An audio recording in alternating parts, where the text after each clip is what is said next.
We have determined with previous studies that John uses repetition to drive home his points. In verse 1, he said the Word was with God, and then said it again in verse 2. In verse 4, he said the Word was a light to people, and then he says it again in verse 9. So in verses 10 and 11, he talks about the incarnation of the Word, and here John says it again. John 1:14 reads, "The Word became flesh and made his dwelling among us, and we have seen his glory, the glory of the one and only, who came from the Father, full of grace and truth." John has been telling us that the Word is the agent of creation, who was not only with God as an equal, but also is God. He shares a unified essence with God. This Word is not only the source of light and life spiritually, but has light and life as attributes, spiritual light and spiritual life. Interestingly, when he showed up on earth, he was unrecognized by both his creation and his people.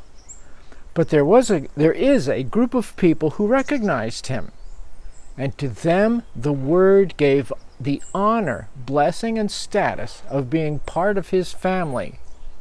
Nothing worldly, nothing of the flesh brought this about, but only the miracle of God makes it happen.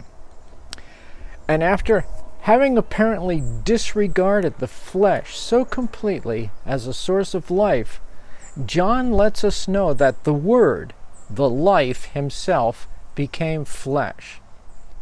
So it's not John's point that the flesh is corrupt and to be eschewed, but instead that flesh without the infusion of God's life has no power to bring about God's life. The verse is showing us the Word came unto his own, as verse 11 says. This eternal, divine Word came to earth as a person. It's a staggering claim Christians make that God became human without losing his deity. He is deity as a distinct person from God the Father, and he is human exactly like any of us, except that his identity and nature are human and divine combined. He's not just a man, he is God as a man. He's not just a divine person, he has two natures in a singularity. He didn't clothe himself in human flesh, he became flesh. He became a tabernacle, God's very presence in our midst. It's an image of God's presence in his glory in this very natural housing of a human body. Then John says, we saw his glory. The glory that is a manifestation only of God. In other words, maybe others didn't recognize him, and maybe others rejected him. But John and those with him saw that all the fullness of God was in Jesus, and that Jesus is the radiance of God's glory and the bona fide expression of the person of God.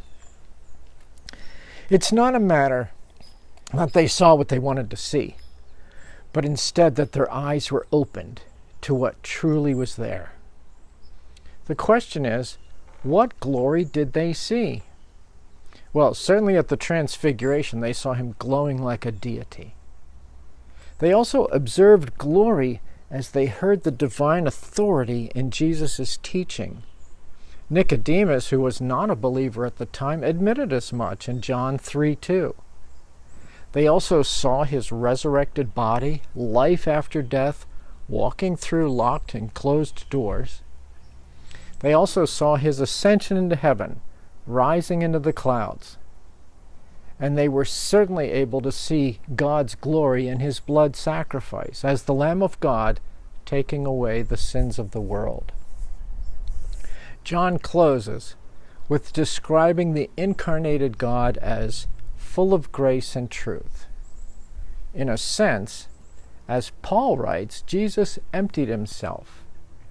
But in another sense, as John writes, Jesus came into the world full. He was not some cheap imitation of deity or a blurry mirror image. He was not so empty that he no longer had the divine nature. He was bursting with glory, bubbling over with it. He was love and light and life and grace and truth, shining like a lighthouse on the ocean side on a dark and stormy night. And the darkness was swallowed up by his beam. This is a profound verse. Let's talk about it.